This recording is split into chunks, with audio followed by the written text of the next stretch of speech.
everyone, and thank you for joining today's session, Understanding the Business Impact of Your Cloud-Based CCM. During today's webinar, we will discuss ways to manage existing cloud-based CCM applications and plan for a new cloud-based CCM application from a variety of perspectives, as well as tips on managing costs to ensure the infinite scalability of cloud platforms does not ineffectively scale your operational costs as you improve your communications. My name is Ashley Griffith, and I will be your moderator for today's event.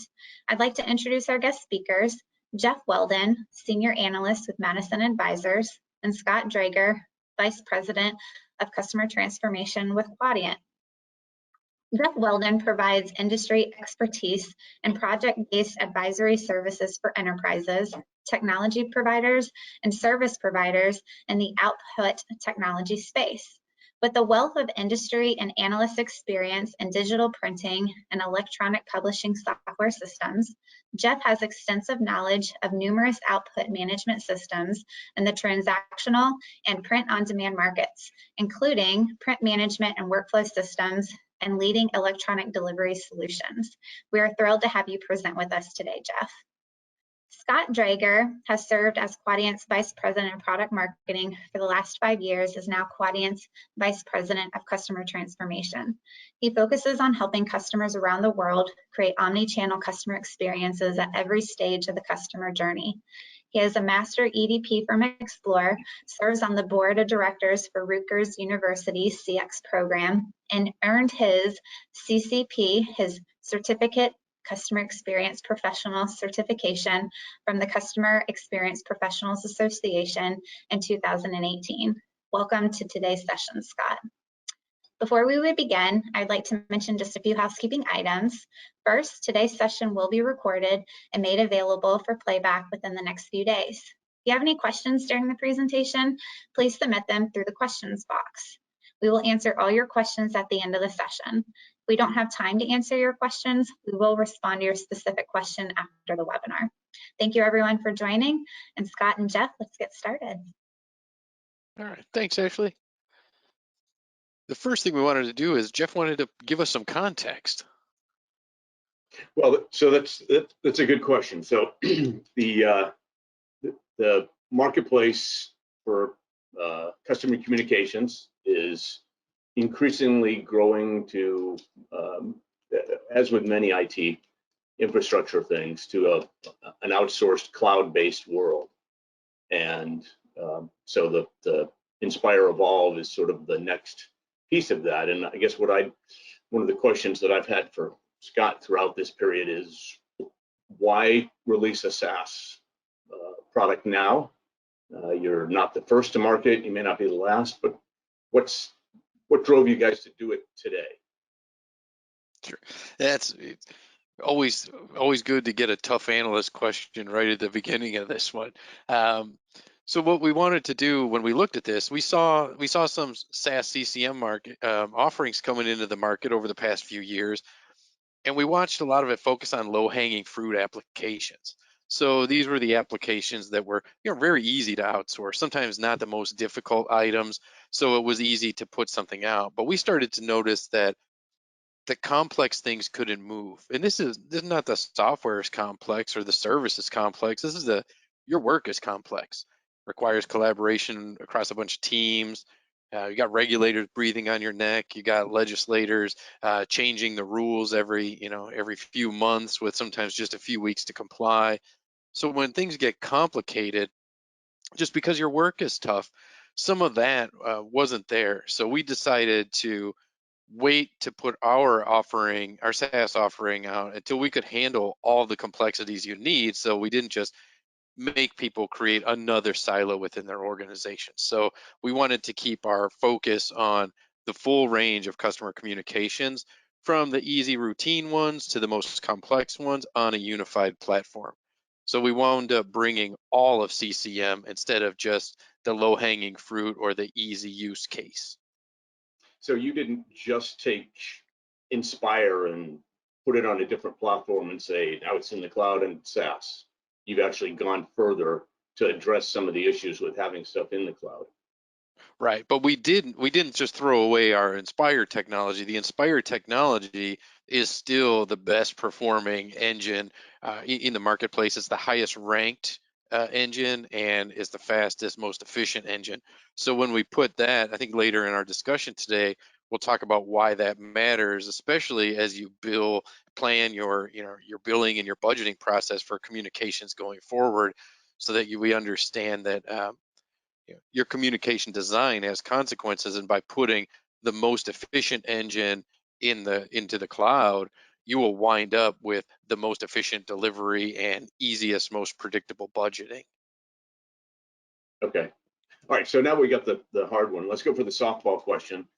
Why don't you give us, a brief intro on Inspire Evolve, just to sort of level set for everybody out in the audience, just so we all have a common starting point at the very least. Sure. Our fun started on May 4th, where we had a great internal launch. But what we want to really talk about is AnyPrem. AnyPrem is putting your customer communications management technology so that it can perform on-premise, in the cloud, hybrid installations, whatever you need to do, because sometimes your applications dictate the architecture and sometimes regulations dictate your architecture. So you need to be able to move and pivot. Choosing a CCM vendor is not a next 30 or 60-day type of limit. Choosing a CCM provider and building a CCM application can sometimes be 5, 10, even 20-year relationship. So you have to make sure that it works wherever you think the IT pendulum is going to swing. So what we have is a slight rebranding of our Inspire portfolio. Over on the left, Inspire Flex is what everybody thinks of Inspire before our Evolve launch. That's the powerful on-premise. It can go flexible, self-managed. It's portable. It can go to Azure, AWS. You can put it in your own cloud. Um, but the new thing is fully hosted with Inspire Evolve, where we can accelerate those connections, where we have 3 launch services: content author for creating the communications, implementing the rules, designing the tables; front office when you're executing transactions. It's very close to our interactive offering. Generate, batch, and generate on demand are the full horsepower of the Inspire engine, with all of its efficiency in terms of the output that it creates, the way that it creates that output from your data sources. And then archive, we're starting to bring the archive so that you can have a full archive in the cloud-based solution as well. And over in the middle, we have Inspire Journey, which is our customer journey mapping, customer journey explorer technology. So everything that you would have known before this call is Inspire, that's Flex, and then all the SaaS-based stuff that we're going to talk about today is Inspire Evolve. And what that does is Inspire Evolve, it helps you connect with your customers. And the future of customer experience means that you have to be very well positioned in terms of context, awareness, and content to make digital first SaaS communications. So this is about making sure that your front office people can talk to your customers efficiently and effectively. But your content authors don't have the time to maybe go through a long IT procurement process to get things planned, to do a lot of system integration work. So if you need the work to go out quickly, this is a great place to help you connect with your customers on a per application level. Once you have that, the portfolio view kind of looks like this. We have our initial services of content author. Content author is the rules, the content, the templates that help you create omni-channel communications. There's views in there where you can see what it looks like on a mobile, a tablet, an email, special email design, diversions from your regular design to accommodate the display preferences of your customers, and the display options for omni-channel responsive design. So the content authors are setting up those templates using the full Inspire technology, so we can use Inspire Content Manager. Same for Evolve and Flex. Your front office employees need to execute those transactions quickly. That's the best parts of our interactive experience moved to a SaaS offering, but with a new refreshed UI on top of it to make even the easier things easier to do. So it's easier to get more work done, especially the tables. We're pretty impressed with how the tables came out, and things like table of contents that have been ignored in some of the complex communications that really the early CCM SaaS market has just flat out ignored. And then generate, that's just the engine. We have two modes for that. We have batch and on demand. On demand is typically the kind of the launch use case where it's interactive front office processing with the front office. But in the next few weeks, we're releasing our batch that can do up to millions, tens of millions of communications. Now, the way it looks is this is the interface, this is the Inspire Evolve. There are a lot of elements that are common to the interactive offering, but a lot that's more powerful, more flexible in terms of tables, designing designing styles, bringing styles in, and making sure that transactions automatically populate, change data. There's a very extensive data formatting. So the content authors can take incoming data, change it into formats that are accessible to front office, so the front office people don't have to do any work. So this is a way to manipulate data. That's also something that the early CCM SaaS offerings ignored. They said, okay, great, just give us a single XML file and we're good to go, but everything has to be formatted exactly the way you want, and all of the stuff has to be there. That's not great, because that usually means you are responsible for an internal IT migration project to consolidate data from your ERP, CRM, any system that you have into a data file that's meaningful. That could be 6 months wait time. That could be a 6-month project that you have to get done as a prerequisite for going SaaS CCM. Not with us. So this is kind of what it looks like from a UI perspective. It's cleaner. We removed a lot of the buttons so that it was easier to execute transactions. We had a more single user focus that broke things up into a variety of personas, so everybody gets a role appropriate UI. And then kind of as a flow chart, how it works is template designers use content author, line of business users processing transactions use front office, and at the end, anytime a communication is generated for an end customer, a high quality customer experience, that's done with generate on demand with the ability to include delivery and tracking capabilities for electronic ones. We can send email, SMS, digital, and have bidirectional interactions with this full cloud offering. And then also page-based communications as well. We're going to get into some of the subtleties about how you, as you plan for your SaaS future, need to pay attention to some different things in order to make sure that your aspirations match your planning and the capabilities of your vendor. So does that sound like a fair summary, Jeff? Yeah, I think that's good, but it brought up one thought for me where you've got the any prem concept. So if I've got some reason that I have to have some of the software on premises, but I'm doing other applications, maybe regulated ones have to stay in-house versus less regulated could go to the SaaS offering. Can I, as a customer, can I, in the event of a some disaster preparedness, continuity planning event, can I move my stuff that's on-prem to a SaaS environment as a part of the my recovery plan? Is that something I can plan in and use the horsepower that's in the cloud? Yes, there's a few ways to do that. One, if you're using Inspire Flex, you can just fail over with our scalar technology. You can just fail over to the cloud anytime you want. If you want to do a private cloud, or if you want to start moving things to Evolve, we have a migration path that helps get things from Flex to Evolve.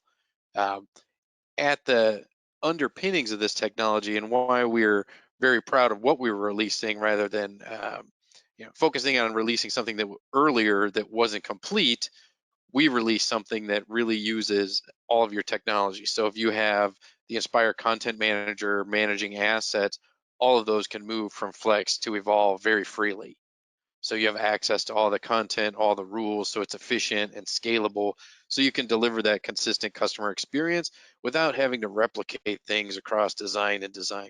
Right. You mentioned something. Same assets twice. Yeah, and you also mentioned something that's important. Some of the SaaS offerings out there, if they want to go on-prem, there may be a way for the engine to be on-prem, and that's when we need to look at some of the scalability.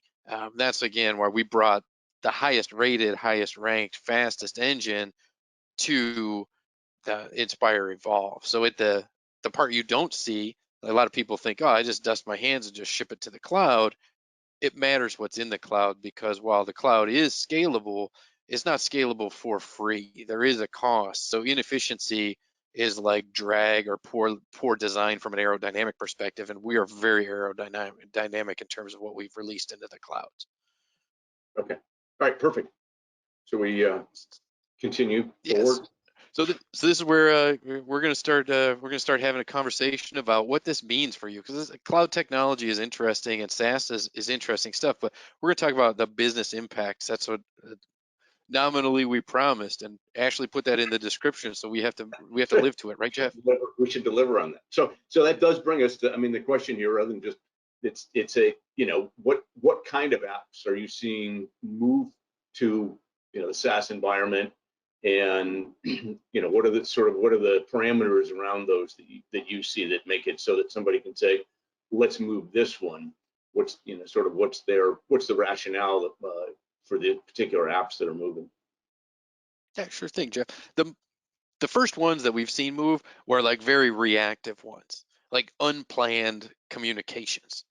We were just in a year of unplanned communication. So the things that are moving are, I need to get this thing done, and I don't have time for IT to put me on their calendar.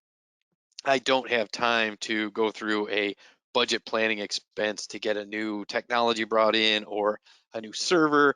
I need to just get this work done right now. So things that are expedient, but also not too complex. Maybe a little bit of variability, uh, maybe some omni-channel. So if something needs to be a very targeted message, but we need to find our stakeholder recipients. Some of them might be print, some of them might be web, some of them might be email, some of them might be push notifications or SMS.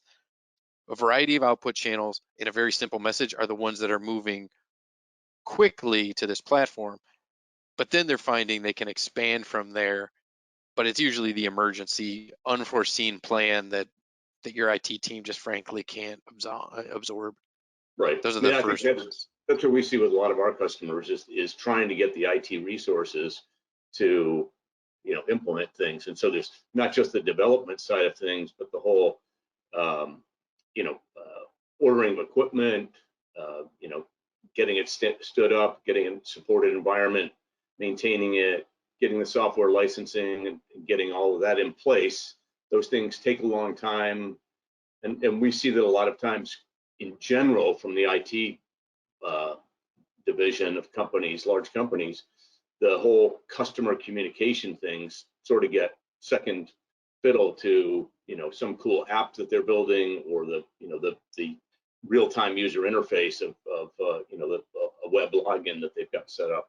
So the whole ongoing communication, the ongoing relationship with the customer in terms of communications that are related to whatever transactions they're dealing with, or promotions, all those things, we see that getting lower priority. And that's why it sounds like those are the kind of apps that are ideal for moving to a SaaS environment, because a lot of that headache can be taken away by having a cloud solution for all the system stuff. Yeah, and we want to make sure that people on today's webinar, or people watching the recording, know that they don't need to paint themselves in a corner later on. They need to understand what sometimes we call it rainy day communications. So not all of your communications are easy. Some of the communications you make are difficult because they have a variety of systems, a variety of regulatory approvals, or items that make the work complex. So you have to exercise complex work, and we're here to make it as easy as possible.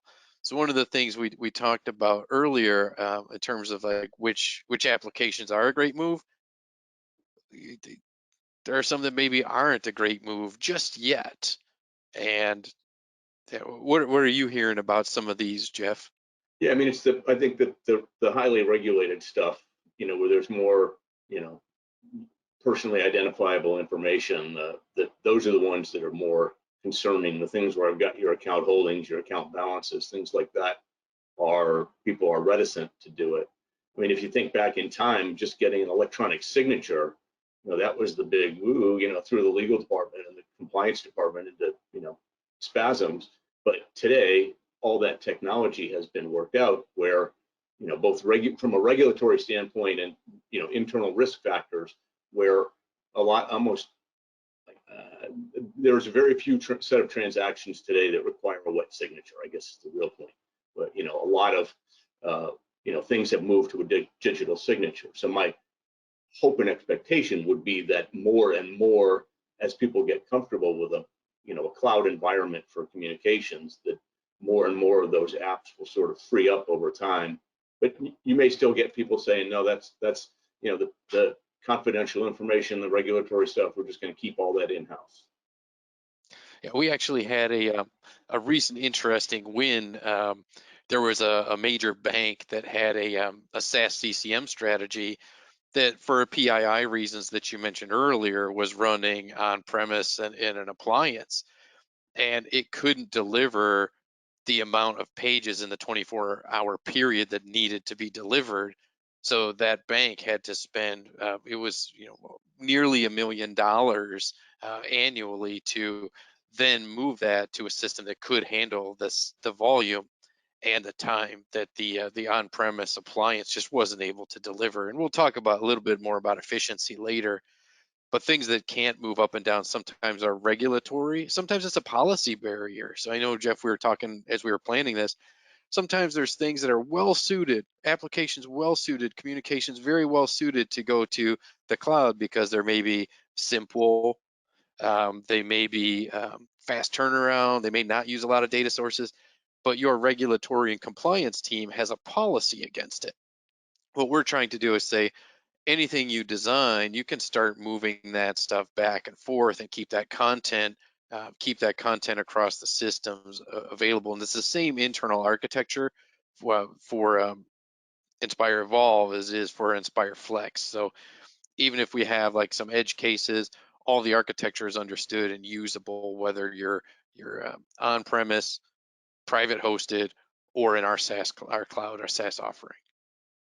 So I think if we jump ahead to the next slide, sure, or even the next one. So the whole concept of your comment about the appliance not being able to get it done within the window of processing that was allocated to it, which brings up a good question of how do I get data to a SaaS environment?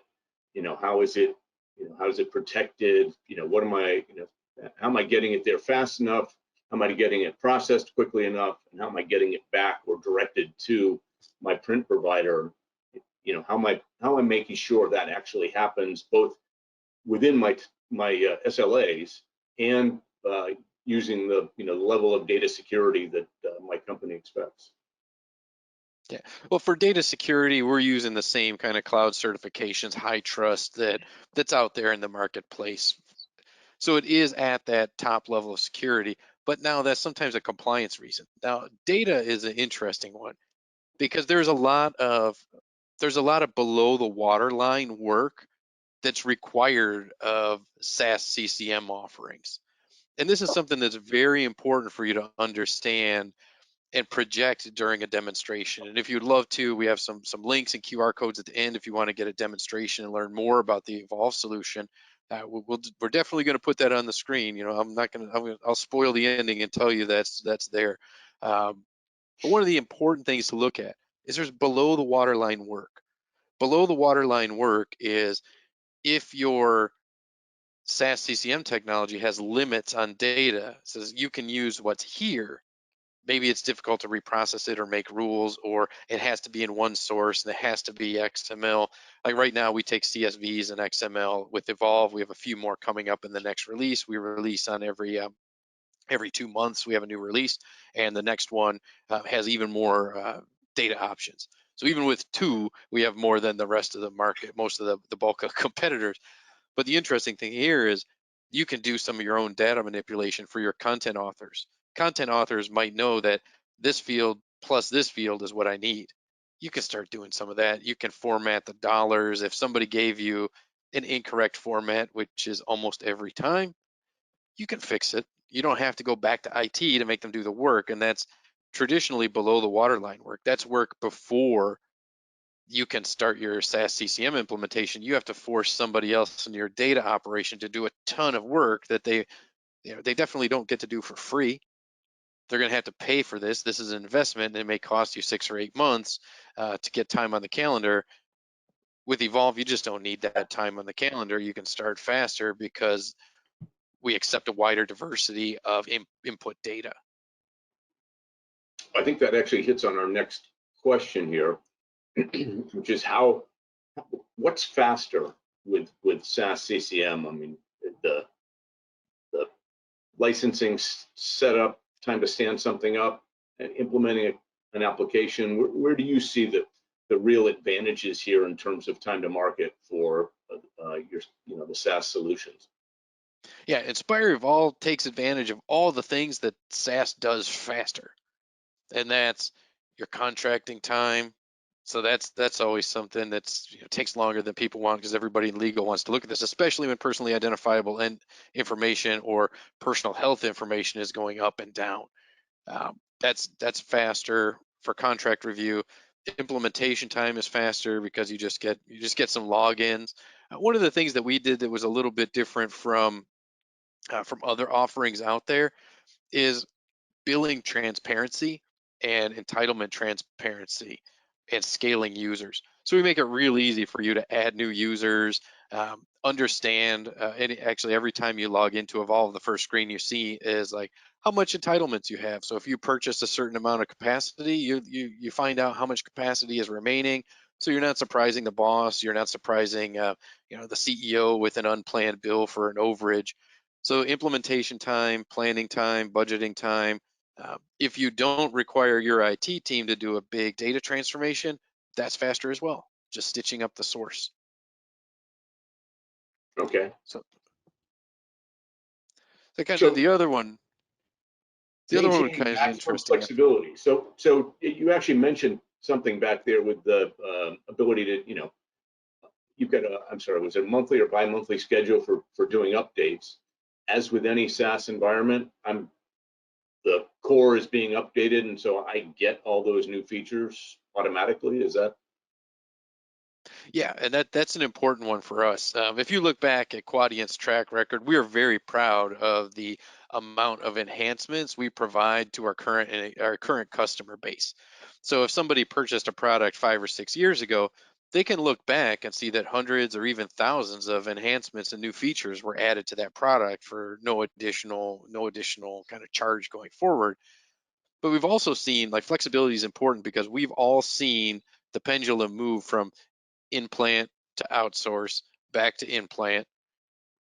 Things move from centralized computing to highly distributed computing, and then back and forth. So if you understand the context of a CCM choice, we are true believers in any prem because the pendulum moves, and it's not just for everything all the time going from everything in plant to everything outsourced. Is at the application level. We're seeing more stories of data breaches and ransomware. So people may want to change some of their corporate policies. They may want to change it for post sale, but leave sales and marketing working fast and nimble on a SaaS offering.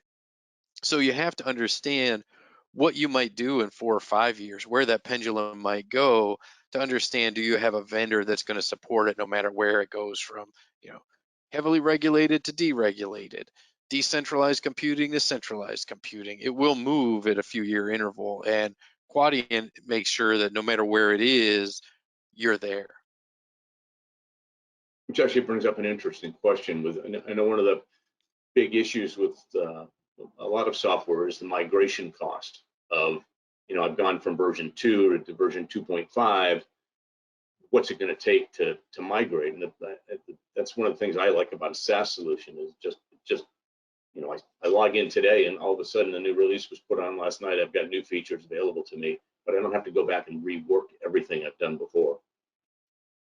Yeah, the testing is different. The testing is different on this for sure because we already know everything that's coming in. So we're able to roll these new features out. We have a very large test bed that's actual application. So we're understanding exactly what happens so we can predict that market to make it a smooth upgrade. And you'll just see new features show up. We have, great customer experience. We also have if you know anything about Quadient, we have the highest customer experience scores and the highest technical ratings from customer reviews out there in the market. And that's because we have a lot of resources like Quadient University, where you can go get training on any modules, reference architectures, video trainings, a whole bunch of new ways to engage. There's articles, video trainings, reference applications, product documentation, benchmark studies. You can get those from Quadient University. Quadient Exchange is where you and people like you can post up sample applications, reference applications, so that you can kind of learn from your peers and birds of a feather within the community to make sure that you are doing the best with the technology that's there. So you're using the leading technology at the best way possible. Okay. All right. So this next question about the cloud is indeed scalable. And how does that impact cost? So I'm thinking in terms of scalability, if I bought a server to run an application in my data center, I'm picking a finite amount of capacity that I've said, this is what I need for this application. So I've got, a certain amount of CPU capabilities. I've got a certain amount of storage that I've associated with it, at least mentally. I may have gotten a partition on somebody's, sandbox or whatever it happens to be. So I'd have to plan for all of that in advance for my own data center. So how does all that work in your SaaS model, and what does that do to my costs? Do they become exponentially large? You mentioned when I log in, I get to see sort of where I am in my monthly quota, or whatever you want to call it, but I can see where I stand with that. What happens if I go over? I budget for 1 million pages, whatever you want to call them, in a month, and I'm already at 900,000 and it's the 20th. So how do I sort of understand what's going to happen, following that? Yeah, this is where Jeff, you're gonna stop me from going in the weeds, because this is where I'll go into the weeds anytime. And if anybody here wants to get some kind of, start thinking about questions, or after the webinar have a one-on-one about this topic, the cloud is infinitely scalable. That's what people always say. It's also axiomatic. Like somebody says, oh, the cloud infinitely scalable, but the costs are infinitely scalable as well. So if you don't watch how you're putting things up, what you're putting up in the cloud, how you're putting it up, and how those costs can scale, if you don't have a handle on that, you can find yourself with a big surprise. Now here's where Quadient will take our highest ranked rendering engine and use that to benefit our clients. Because we put the most efficient and highest ranked rendering engine in the cloud, and not some, let's say, a third party XML, XSL transform engine, the most efficient engine will scale at a lower cost. So if something inefficient goes up in the cloud, it takes a lot of energy to crank that to create your communications. Somewhere, somebody has to pay the bill to Amazon or Microsoft in order for that to work. And the more efficient the engine is, the smaller that bill is. So you want to make sure that the communications you're sending up are efficient. But also, let's not forget the customer experience perspective. If you're somebody who cares about customer experience, you're going to want to make sure that what comes down isn't bloated, isn't filling up their inbox, isn't getting taking all of their storage up. So you want to make sure that communications are coming down in a way that's consumable to your recipients, making sure their efficiency. Now, Quadient's been in the CCM business for a very long time. Early on in our development, we were fighting to save 1 or 2 kilobytes per page. We were even saving 1 or 2 bytes per page by keeping some of our tag levels really small. So we've created an engine that was designed to move through rendering technology very quickly. because we were working with some of the fastest printers in the market that would do 4,000 and 5,000 full color pages a minute.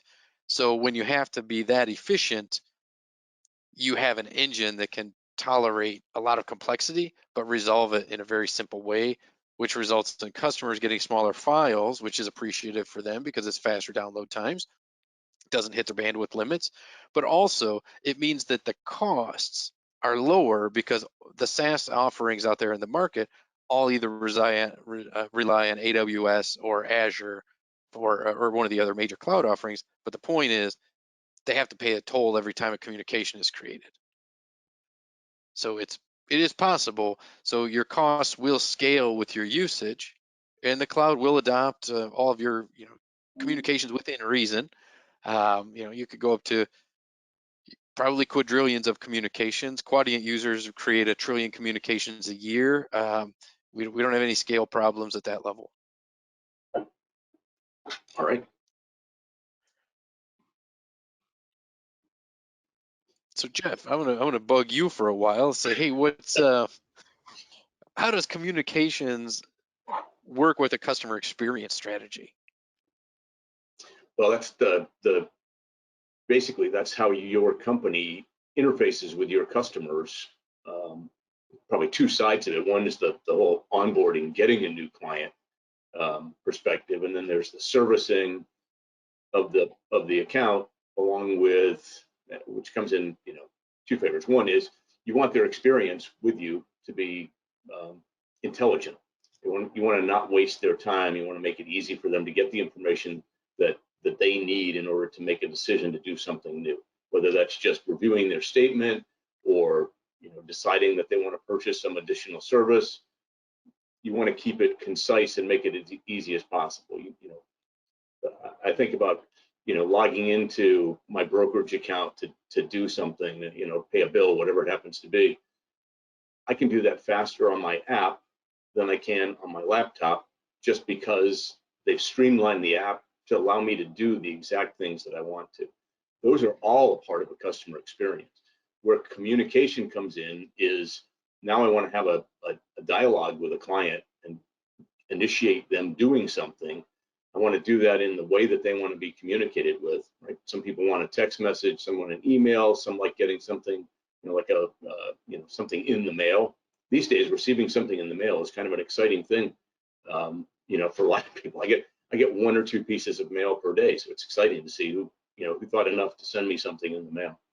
But I would say that, the other piece, if you really look at what are we trying to do with communication? One, we're trying to get a new client, right? So we're trying to onboard someone. So how do I streamline that process and making it easy for someone to keep moving through the process is part of the customer experience. It's how they begin to value you as a customer.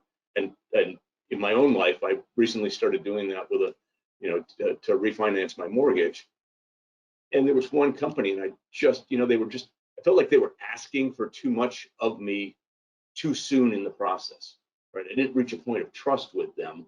And so that is all a part of the relationship, going back and forth with the customer's experience. So how did they get me to click in the first place, and then did they continue that experience onward? So that's sort of the onboarding stuff. And then we see the next efforts in customer experience are just maintaining your account. Do I continue to have a good experience with you, doing the basic things that whatever your business happens to be, the standard things that I'm doing? And then so that's just maintaining, right? That's not losing somebody that I've now got as a customer. And the next thing is, okay, I've got you as a customer. What else would be useful to you? And so, that's where we see people looking at additional demographic and psychographic information and using that as a part of the structuring of how do I communicate with you the best? What are the messages that you will be most likely to experience? And then, that's sort of a whole marketing side of things. But then it comes down to how do I deliver that to somebody? And that's where, a product like Inspire really comes in terms of the delivery of those things, the actual implementation of that experience and making it real for someone. Yeah, we see some of the things that we're bringing are Evolve and Flex can both work together with the customer journey technology so that you don't lose that spot. Like when Jeff got lost on that mortgage, he's like, wait a second, this is a little bit early in the process for me to give you all that information. All that can fit on Quadient's customer journey technology as well, because these are just touch points and you can optimize them for the channels. One of the things we find is that customers who are looking at cloud-based CCM technology, they're not sure if they can escape some of those silo designs. So one of the things just to make sure is just demand that you see what email, notifications, SMS messages, make sure you see what that looks like to design and what it looks like to bring, because you may find that it's multiple designs, even though it's in the same, from the same vendor. So really push. And one of the things that we kind of wanted to ask was, um, how do you ensure your goals are aligned with the vendor's goals? Like, do you hear some grumblings about this in the marketplace, Jeff? Sometimes, in terms of cost in particular and scalability, is where it really starts to come into play, because somebody in the SaaS environment, if you're paying for the software sort of on a by the drink method, per communication, per page, per kilobyte, whatever it happens to be, to some extent, the vendor is, are they looking after you, or are they just trying to, pad the monthly bill as much as possible? And for me, looking out for you means you have a budget of what you want to spend on output in a given year, and the way that your vendor bills, is that consistent with helping you maintain your budget based on projections? And so that's the kind of thing that we see, people worried about as they make a decision to move into the cloud or not. It's that whole, what's it really going to cost me? Yeah, that's like harmonizing with your harmonizing business models is important. Um, you can go out there and do a bunch of complicated math on a whiteboard and make a bunch of super complex spreadsheets that model your future costs. But if the models aren't harmonious, you have a lot of assumptions that you have to bake in. So what we're saying is a harmonious model was critical to our release to market, because we didn't jump in first to the SaaS CCM market, but we watched a lot of unhappy customers express their discontent. Specifically, they were expressing discontent in being billed with a metric that's irrelevant to how they see customers. Most of the time, you have customers, you have prospects, and that's something you can count. You can say our year plan, our annual plan says we're going to increase our customers by 10%, which means we need to send out 35% more pre-sales marketing content. That's something you can measure. How much communication? What you're probably not measuring is how many megabytes or terabytes of communications am I making? Am I charged every time I preview a communication? Those are things that are disharmonious to your business model.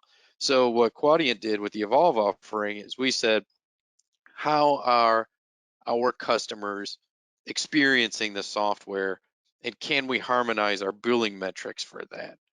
Because we had a great question come in that says, who can impact my SaaS CCM spend? So Jeff, have you heard any kind of rumblings about who can impact a spend? Like you talked a little bit about surprise large invoices, but who makes those happen? Yeah, well, I think this is universal in the output space of, if I decide to put, check images, for example, on a page, or I put on more, inserts or onserts onto the page, suddenly the size of my file can grow exponentially. And if I'm paying on a per page basis, all of a sudden those numbers go up. And depending upon how how things get charged, the amount of color, the amount of coverage on a page can have an impact. And so really, there's a lot of people who can do it. Your graphics department, in terms of their page design, can have an impact, the number of pages. The business rules that say, for an account that has X, Y, and Z, add on these, disclosures, onserts, coupons, whatever it happens to be, all of a sudden those start growing. And so there's a lot of different places like that where a simple change has a massive impact on the way you get billed, depending upon what that billing model is. So if you're billed on a per page basis, and somebody does something that takes your pages from an average of 3 or 4 per communication to 10, suddenly there's a huge impact to your budget. Yeah, we've seen designers can actually impact your budget. If you just go across the hall and say, we're making a new communication, it's a post-COVID communication, we want to get people excited about coming back to the stores. Give me a picture of one of our brand new locations. And the designer, they're great. They give you one back, but they don't know exactly what it's for. You didn't have an hour-long meeting about it. You just asked for a request for image, but they send you something at a resolution that would be great on a Times Square billboard on one of the big screens. If you were to add that in your communication, you may experience massive upcharges if you're billed per megabyte. So if you're billed per kilobyte or per megabyte, a designer just giving you an image, you don't think that you have to check this because you're probably not deeply familiar with all the terms and conditions in the contract. So designers can impact it. As Jeff mentioned, frontline customer people can impact it by adding a lot of extra attachments in there. Quadient bills on the communication. So we understand we have an efficient engine. This is where that efficient engine makes a lot of sense for the end customer because we're attaching things, we're compressing them. Our model is harmonious with communications, which means it's not trying to make larger files, or at least not fighting larger files. So designers, frontline employees, and your line of business can actually add to your CCM spend in many cases without you knowing about it. So the other thing that Quadient looked is for controlling the cost is our first screen lets you know how you're doing against that. So it's a harmonious business model that actually lets you see how you're doing and is very transparent and accountable. There's no surprise phone call saying, oh, you hit your annual limit 3 months early because you used large images or you communicated more than you thought. There's no surprise where you have to walk back with a 5, 6, or even 7-figure surprise to your boss. And kind of the last one as we wind down was, we have a lot of questions about intellectual property in a CCM deployment. How are people concerned about intellectual property these days, Jeff? This is always a big one. I think it's a multifold thing. One is from a regulatory and compliance area. It's like, how do I, who owns the IP if it's in the cloud? How do I maintain, ownership and control of it? And how do I audit it? All those kinds of things, I think, are one set of issues. And then there's the disaster recovery issue of, okay, it's in the cloud. There's something, Amazon has a huge outage or something like that. How can I run my stuff somewhere else? What's the, even if it's just intellectually, how do I do it? It's the all. I want to be able to pick it up and go somewhere else if I become unhappy. So those are the things that we see, sort of, it's like, how do we make sure we maintain control of it, and how can I emotionally say I can pick this up and take it somewhere else if I'm not happy?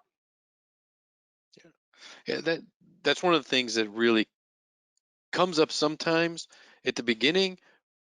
For on-ramps, you'll hear every SaaS CCM vendor, every SaaS vendor in general, they talk about, yeah, come on, try it out. It's easy, get your stuff in here. But off-ramping is often sometimes something it just isn't talked about. So off-ramping is important and it's easy with the Quadient solution because we have the same architecture. So for a variety of reasons, you may want to offload it. Maybe the pendulum swings from you want to own it to you want to send it to an outsourcer. At the underlying bit of our technology is the Quadient architecture that thousands of outsourcers in the world will run.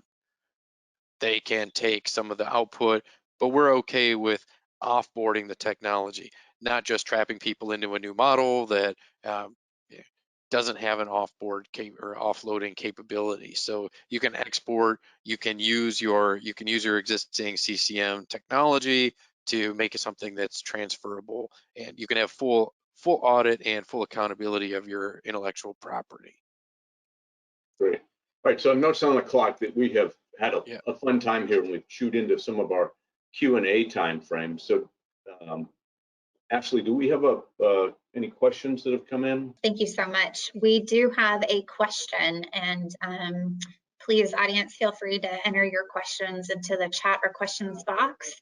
But you guys talked a lot about the SaaS solution, but really, what are the next steps if I want to move to Inspire Evolve? The first thing to do is to, you could check out this contact us or learn more to find out about it, but we want you to take a look at the technology and understand what transparent budgeting means for CCM in the cloud era. So you want to think about what you're doing today, what you're going to be doing 5 years and even 10 years down the road, so that you're not just using CCM in the cloud, SaaS-based CCM, to just create another silo for you. You want something that's a comprehensive end-to-end customer experience solution that manages the critical communications that support the moments that create the biggest impact for your company. And you don't want to spread that across 4 or 5 systems. You don't want to buy a SaaS CCM system that does some but not everything, because then you're going to have a pre-sale and post-sale difference. You want to make sure that you're delivering consistent customer experience across the entire customer journey. So make sure that what you're looking for fits into and supports your entire customer journey, not just the easy stuff, not just the low-hanging fruit. And don't ever let your vendor during the RFP process get away with doing something that's easy. Don't let them use the 80-20 rule on you. You find the application from your most complex part of the business and the most difficult part of your customer experience.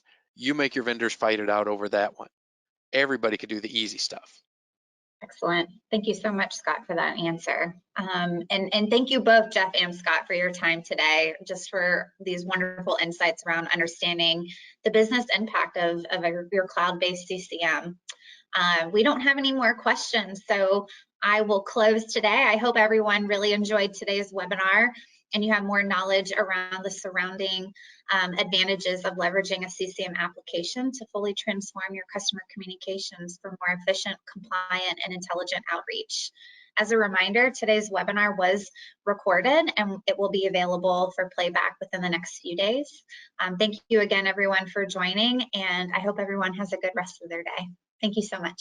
Thanks, Jeff. Thanks, Ashley. Thank you.